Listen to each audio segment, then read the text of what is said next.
Bismillahirrahmanirrahim. Okay students, then mang ډیر زیات important topic discuss کو هغه د 9 10 first year second year د ټول students لپاره دی. ٹھیک ده؟ ځکه چې زمونږ ډیر student داسې دي چې ښه FEC یا د PCO کې دا غینه خورل شي خو دا د ګراف په اړه کې نه پیژني چې ګراف څه ته وایي، ګراف په ډراکو څنګه او ګراف مونږ ته څه شو کوي. نو ګراف یوازې په فزیکس کې نه دی، دا په میتھمیټکس کې او اخوا کټ پرس کتا سوزي په سټیټسټک کې، اکونومکس کې، په سو مینی فیلډز کې تاسو ګراف په کار راځي. نو نن خپل توجه سره دا ویډیو وګورئ چې په دې کې موږ ګراف ډیسکس کوو چې دا ګراف څه سیز دی، دا ګراف په ډراکو څنګه او فائنلی بیا دې ترا شو چې ګراف مونږ ته شو کوي. ٹھیک ده؟ نو ډیر سمپل یو موږ سره ګراف. So what is a graph? Graph, it is simply a diagrammatic representation of variation of one quantity with respect to another quantity is called a graph. دا یو diagram دی چې هغه کې یو quantity change کیږي with respect to another quantity. دو quantity پکې موږ اخلو، یو quantity کې change راځي دا بلې په respect سره، بلې په نسبت سره، دې قسمه سیستم وایو graph. ٹھیک ده؟ اوس دا ګراف د نن صحیح دی کې صحیح ورو تاسو ګوري ګراف از drawn on graph paper. عام طور دا ګراف موږ په ګراف پیپر باندې راکو، ګراف پیپر هم پوهیږم ګراف پیپر هغه آسان دي تاسو پر ګراف پوه شئ. اوس د نن په کې صحیح which consists of two mutually perpendicular line x axis and y axis. تاسو ګورئ دیتا دا زموږ سره یو لاین دی. ٹھیک ده؟ دا یو لاین شو او دا بل لاین شو which consists of two mutually perpendicular line. The line to x, this is origin and this is x prime. This is y and this is o and this is y prime. x o x prime, y o y prime. ठीक था? स्टूडेंट दाता सिर्फ x हम लिखले शे और this लिखले शे x axis. दाता y लिखले शे और this लिखले शे y axis. دا خبره باید ساتئ په لیکلو کې صرف x لیکه ټیک دی، که x لیکي هم ټیک دی، خو په ویلو کې بیا وایي x axis x پنوي. که تا صرف x وایو دې خبرې مطلب دا دی چې you are talking about the English alphabet، او که تا x axis وایو it means you are talking about the horizontal line of the graph. دې ته horizontal line وایي، دې ته vertical line وایي. نو په ویلو کې به x axis پورا وایي او په لیکلو کې خیر دی که x لیکي او که x axis لیکي هم خیر دی، دغه څه مسله نه کوي. کلیر دی؟ دا پوینټ تاسو کلیر شي چې ګراف څه شی دی. نو ګراف تاسو ولې یو ډایګرام دی چې په دې کې دوه کوانټیټیز دی، هغې لیدل چې کوانټیټي څنګه واخلو څنګه یي، او په دې کې زموږ سره په ګراف پیپر ډرا کوو او دوه لاین دي چې یو بل ته پرپینډیکولر دي، په یو پوینټ باندې یو بل کراس کوي، یو پوینټ ته وایي اریجن، او دغه یو لاین ته موږ وایو x o x پرایم، یو ته موږ وایو x axis، بل ته موږ وایو ورټیکل لاین چې هغې ته موږ وایو y axis. اوس په دا ګراف ډراکو څنګه دې ته خو په توجه سره ګورئ چې دا ګراف په څنګه ډرا کیږي. دې کې ما یو سنټنس لیکلی دی these lines are equally spaced. دا چې کوم لاین ما ډرا کړی دا به equally spaced وي. په دې لږ ځان پوه کړئ. دا پرس که اوس سپیس کو مې تاسو ته ګورئ دا پرس که شو 1 2 3 4 ګورئ تاسو 1 minus 0 1 2 minus 1 1 3 minus 2 1 4 minus 3 1. اوس دا یو شان دی 1 1 سپیس دی. دیسیم کولای شي 2 4 6 8. اوس د دې منځ کې سپیس دی 2 2 یو شان دی. دا ټیک دی، خو دیسی باندې کوي. دا پرس کا شو 5 موس 2 minus 0 2 شو 5 minus 2 3. دا ایکولی سپیس نه دا ګراف غلط دی. نو چې چرته هم ګراف ډرا کوي it should be equally spaced. ٹھیک تا؟ اوس پرس کدا زما سره د سیراغه 1 2 3 4 دغه شان طریقه به د دې وای د پاره مو کوي. په وای کې تاسو مرزي راکړه دسی کوي او کنه خپل مرزي ده. پرس کزي دسی کومه 2 4 6 8 دا اوس equally spaced دی. په منځ کې 2 2 ګیپ دی. 3 3 کول شي 3 6 9 12 یا 5 5 هم کول شي تاسو مرزي ده. څنګه ونم شي دلته 1 2 3 هم لګول شي او دلته هم دوه چې یو شانم شي او بدل هم شي. دا د موقع مناسبت سره مته کې بل پکې ستا کوېسچن ډېر ښکلی وکړو چې چېرته هم دا لاین ته ډرا کې دا سپیس ول ورکې نو دا به ته د هغه ډیټا مطابق ورکې. لکه مثلا ستاسو یو ډیټا ده او په هغه ډیټا ستاسو تا ول لاین ورکړو او لاین دی غوټ لاین ورکړو ا ډیټا پکې بیا ټول نه راځي یا تا دومره سمال ورکړو چې په هغه ډیټا ته واضح کیږي چې دا په کم پوینټ دی دا په کم پوینټ دی نو ته به کوشش کوې چې ستاسو سره کم سپیس راځي دا ته یو قسم د یو سوټیبل سکیل به سوټیبل اخلي. ٹھیک ده اوس ورته تاسو ته خاطر دا فرست کوارټرنټ شو دا سیکنډ کوارټرنټ ثرد کوارټرنټ فورث کوارټرنټ دا یو شانتي پروسیجر دی. تاسو په یو کوارټرنټ ځان پوهې کوي باقي ټول یو شانتي دی. ګورئ که تاسو دا کوئ دا به شي -1 دا -2 دا -3 دا یو -4 دا به شي فرض کا -2 -4 -6 -8 دا خبره ساتي دا هر یو غره بدل کې دي شي ښا یو شانم کې دي شي بدل هم کې دي شي. لکه ته دې سیمه غسته شي دا فرض کړه تا 1 2 3 4 غسته دا دې سی واخله -3 -6 -9 -12 دا ځانلس کوارټرنټ دی د دې کې موږ ځانلس کې راغستې شو دا ځانله کوارټرنټ دی ته سکیلینګ ځانله کولای شو. په هر یو کوارټرنټ کې تاسو د خپل مرزي مطابق سکیلینګ کولای شئ. ډیټا ته وګورئ د ډیټا مطابق سکیلینګ کوئ. کلیر دی دا تاسو سره پکې دا امپورټنت خبر وشو چې زموږ سره به چې دا کم لاین منګه اغستې دي دا دوه لاین دا لاین به زموږ سره ایکولی سپیسي.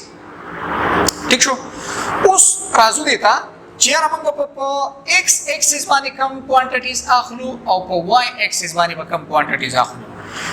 ٹھیک ده نو تاسو دې ته باندې ځان پوهې کړئ. this graph represent या show relationship between two physical quantities. variable هم ویلې شي quantities هم ویلې شي.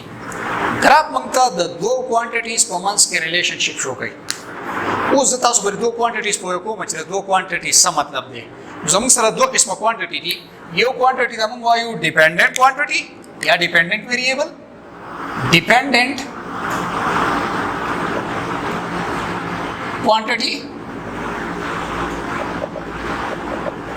او دویمه ته موږ وایو انډیپندنت کوانټیټي.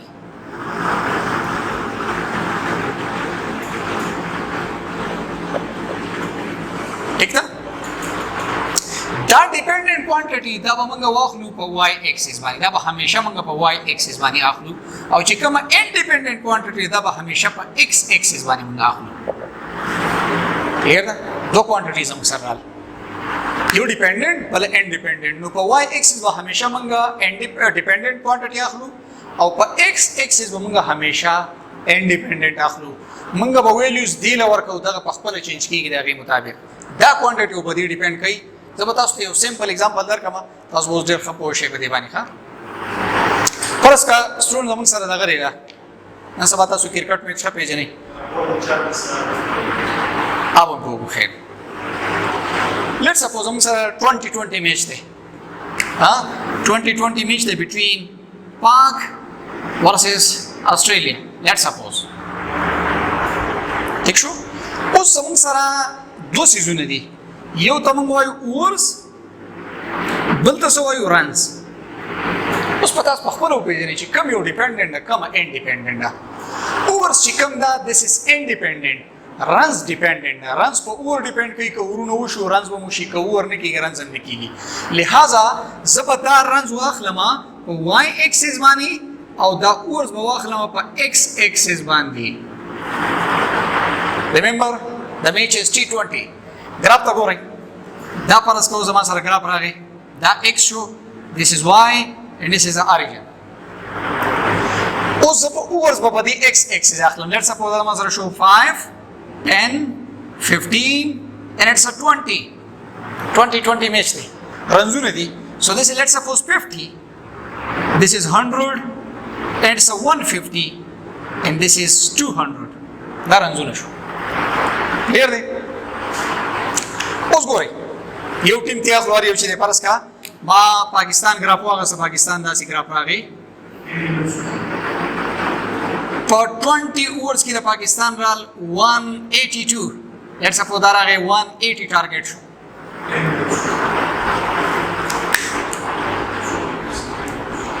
صحیح دی خیر خپل سټاپ شي خپل سټاپ شو به ماته وایي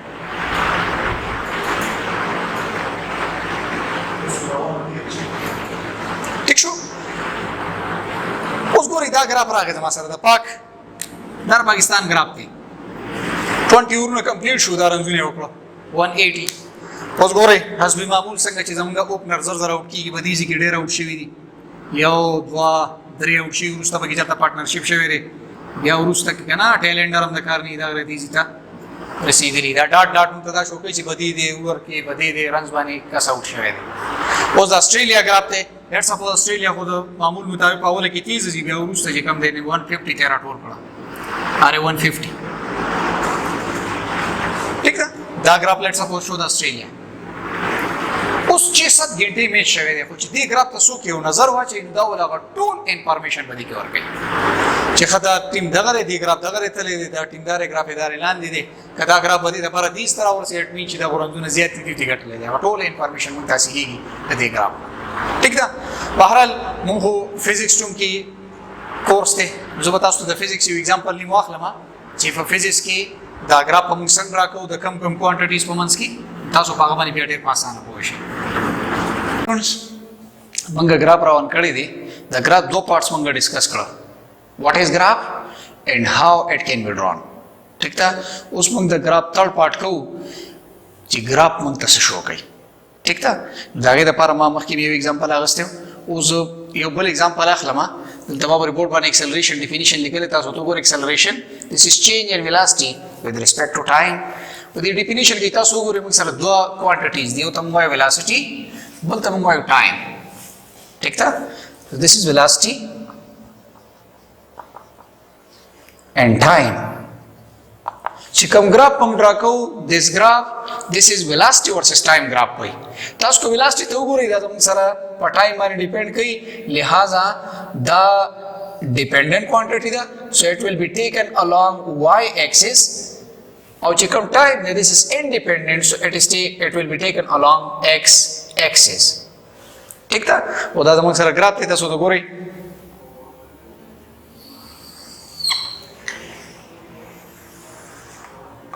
this is x axis and it's a y axis and this is the origin ٹھیک شو بلې سایډ به زه ټایم واخلم کوشش کوئ چې دې کې بریکټ کې ورته یونټ ولیکئ نو بیا به ډېر ښه شي this is second ټایم به په سیکنډ کې واغستو دلته به زه واخلم velocity which is meter per second ٹھیک شو چې څومره دا یونټ موږ واخلو ځکه دې ټایم یونټ زموږ سره هم ډېرې دي اور هم کېدی شي منټ هم کېدی شي نو که موږ سیکنډ مطلب دلته کې یونټ واضح کړو نو ډېر به ښه وي دغسې د دې ډفرنټ یونټس کېدی شي که موږ یونټ واضح کړو نو ډېر به ښه وي فرض کړه دلته زه ویلیوز اخلم لیټس سپوز this is 1 and it's a 2 3 4 and it's a 5 دلته ګورئ it's a 2 6 4 6 8 and it's a 10 ٹھیک شو let's suppose body چې کله ټایم 0 دی نو body velocity هم 0 ده او after some time body زموږ سره دی ايزي تراله ٹھیک شو دا اوس یو کوانټیټي ده دا بل کوانټیټي ده او دای موږ ته ریلیشنشپ دی موږ اوس ګورو چې ګراف موږ ته دا سیز راکوي دا ریلیشنشپ دی دا ته اوس راوباسو نو چې موږ کله هم دا راوباسو موږ به د دې ګراف سلوپ معلوم کړو ٹھیک ده نو سلوپ سټون زموږ سره برابر دی slope is equal to change in y divided by change in x or change in y da matlab de this is equal to y2 minus y1 divided by x2 minus x1 ٹھیک ده دا پر زما سي ايکويشن شو بدی کې بزر دی ویلیو سکوپ کم سلوپ پر اوزي دا سلوپ نو موږ اندازو لګو چې دی کوانټیټي سره دی ٹھیک ده دې ځبان تاسو د کوارډینیټس ته وګورئ دلته کې x سره 0 y سره this is also 0 په دې چې کوارډینیټس ته وګورئ دلته زما سره x سره 1 y سره 2 ٹھیک شو سو 1 2 دا دلته کوارډینیټ شو دی کوارډینیټ څه ګوري دا کوارډینیټ څه شو x1 دا کوارډینیټ څه دي y1 دې ته ګوري دا څه شو x2 and this is y2 ٹھیک دا سټوډنټ دا خبره ساتي چې کله تاسو به د میتھمیټکس کې اکثر مثال کې اکویشن سال کې تاسو سره سولوشن سیټ راشي کله تاسو د سی کوی لیټ سپوز 2 3 کله کله تاسو دا سی لیکئ 2 3 اوس په دې دوه سولوشن سیټ کې تاسو فرق وپېژنئ چې د دې څه مطلب دی چې کله دا اډر پیر ته موږ اډر پیر کې لیکو نو دې څه مطلب دی او چې دا سی لیکو دې څه مطلب دی ګورئ چې کله تاسو سره quadratic equation مطلب دا رہے دا سی لیٹ سپوز دا equation دے ساتھ سورا x square plus 2x plus 3 equal to 0 اس کا تاسو دی equation دو گوري نو تاسو سره پکې یو سنگل ویریبل لے چې سنگل ویریبل لے او دا تاسو سال کې نو تاسو سره به x دو ویلیو راشي x equal to 2 اور x equal to 3 اوس یو ویریبل لے او دو ویلیو رال نو کله چې دا موږ په سولوشن سیټ کې لیکو نو دا سی ویلیو د دې مطلب دا رہے چې these two are the values of a single variable چې کله تاسو د سی ولیکل د دې مطلب دا چې دا د یو ویریبل ویلیو دا د بل ویریبل ویلیو دا ټیک ته فرض کړه تاسو د سی اکویشن سال کو x + y = 3 2x + 3y = 6 اوس دې ته وګورئ دې کې دوه ویریبل یو x دی یو y دی سره فرض کړه تاسو سره x ویلیو رااله 2 د y ویلیو رااله 3 چې کله تاسو له دې سولوشن سیټ کې لیکئ بیا به دې سې لیکئ دا خبرې مطلب مې دا دی چې چېرته دا اډر پیر راتو او دننه پکې کوم ویلیوز دا به د یو ویریبل ویلیو نه بلکې دا به د مختلف ویریبل ویلیوز دي دلته راشي تاسو وګورئ دا اډر پیر ماته وکړی دی اولنی ویلیو د یو ویریبل ده دویمه د بل ویریبل ده دا اولنی ویلیو د یو ویریبل this is the value of another variable ٹھیک ده اوس موږ دا ویلیو راوړو دلته پټ کوو سلوپ به زموږ سره راوځي سو سلوپ is equal to y2 دا دی دا 2 دی تاسو ګورئ 2 به دې طرف ما ساغستی velocity is 2 meter per second 2 meter per second minus y1 زما سره دی 0 divided by x2 زما سره دی 1 او 1 به دې طرف ما ساغستی دی second so this is 1 second minus 0 x1 so slope is equal to 2 meter per second minus 0 so it's a 2 meter او لاندې شو سیکنډ یو سیکنډ دا راغی سو this is meter per second square او تاسو کدی meter per second square ته وګورئ دا د acceleration unit دی لہذا د velocity versus time graph slope مال راکړي acceleration so this slope is equal to acceleration which is equal to 2 meter per second square ٹھیک ده نو د velocity versus time graph slope مال acceleration راکړي اوس کدا slope یو شانتي راغی د دې مطلب دا چې دا باډي په یونیفارم acceleration سره روانه ده so this is uniform acceleration او که پرس کدا slope یو شانتي ناراضي دا سه random راځي نو بیا وا دا زموږ سره variable acceleration لیټ سپوز دا گراف ته کله slope کم راځي کله زیات راځي نو دا زموږ سره شي variable acceleration ٹھیک ده او چې څومره دا ګراف راځي پوزټیو اکسلریشن ٹھیک ده دا زموږ سره دی پوزټیو اکسلریشن او ګراف چې څومره لاندې راځي دې ته وایي ریټارډیشن یا نیگیټیو اکسلریشن یا ډیسلریشن یا تاسو ریټارډیشن چې موږ وته وایو ٹھیک ده اوس سټوډنټس کدا ګراف پرس زموږ سره سټریټ سیده باراتو یونیفارم پوزټیو اکسلریشن دی کدا ګراف پرس کا سټریټ سیده داسې راکوزیدو دا یونیفارم ریټارډیشن دی دا لاین ماته یونیفارم ریټارډیشن شو کوي دا لاین ماته یونیفارم اکسلریشن شو کوي دا لاین ماته پوزټیو اکسلریشن دا پوزټیو دی دا پوزټیو دی خدای یونیفارم دی دا یونیفارم نه دی دا ریټارډیشن دی دا ریټارډیشن دی خدای یونیفارم ریټارډیشن دی دا یونیفارم ریټارډیشن نه دی ٹھیک ده دې ګراف ته سټوډنټس ګوري دا ماته څه شو کوي هم دغه ګراف دی دا زما سره x y دا ټایم شو او دا ویلاسټي شو او دا باډي داسې ده تاسو دې لاین ته وګورئ دا لاین چاته پیرلل دی دا ټایم ایکسس ته پیرلل دی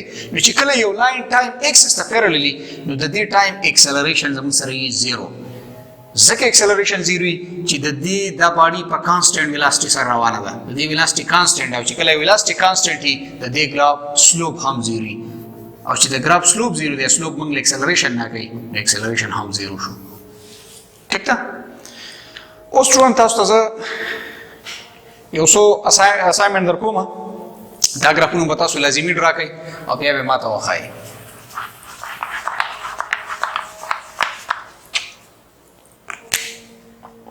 ٹھیک شو؟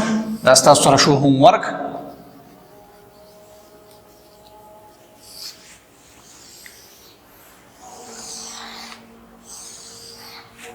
دا پرس که ستاسو سره ډیټا ده. Let's suppose this is time which is in second and this is velocity which is in meter per second. ٹھیک ده؟ دا ستاسو سره پرس که راځي time 0, so velocity is also 0. Let's suppose time ستاسو سره شو 1 second, so the velocity is 4 meter per second. This is 2 second, so velocity is 6 meter per second, and this is 3, the velocity is, let's suppose, 10 meter per second, and this is 4, the velocity is also 10 meter per second. تاسو ګورئ یو قسم له ویریبل accelerated graph دی دا به یو ډرا کوي. دویم به سره داسې وکړئ دا ستاسو دویم اسایمنټ شو د ډسپلیسمنټ ورسز ټایم ګراف سلوپ په ډرا کوي. ٹھیک ده؟ دا ستاسو سره شو ټایم which is in second او دا شو displacement which is in meter. ٹھیک شو؟ نو چې کله دا ګراف تاسو ډرا کوئ پرس که ستاسو سره ټایم 0 displacement is also 0. چې کله ټایم 1 second displacement let's suppose موږ سره شو 2 meter per second. ٹھیک شو؟ او چې کله ستاسو سره ټایم 2 second شو نو displacement ستاسو سره راغی 6. چې کله ټایم 3 second displacement is 8. چې کله ټایم 4 second displacement is let's suppose 10 and the time is 5 and it's a 12. 6 again this is 12. ٹھیک ده؟ دا ګراف په یو ډرا کوي. this will be the displacement versus time graph او د دې سلوپ په هم معلوم کړئ چې د دې سلوپ موږ له سره راکړي او د دې سلوپ موږ له سره راکړي. ٹھیک ده؟ دا ستاسو اسایمنټ شو. Thank you so much for watching this video. Allah Hafiz.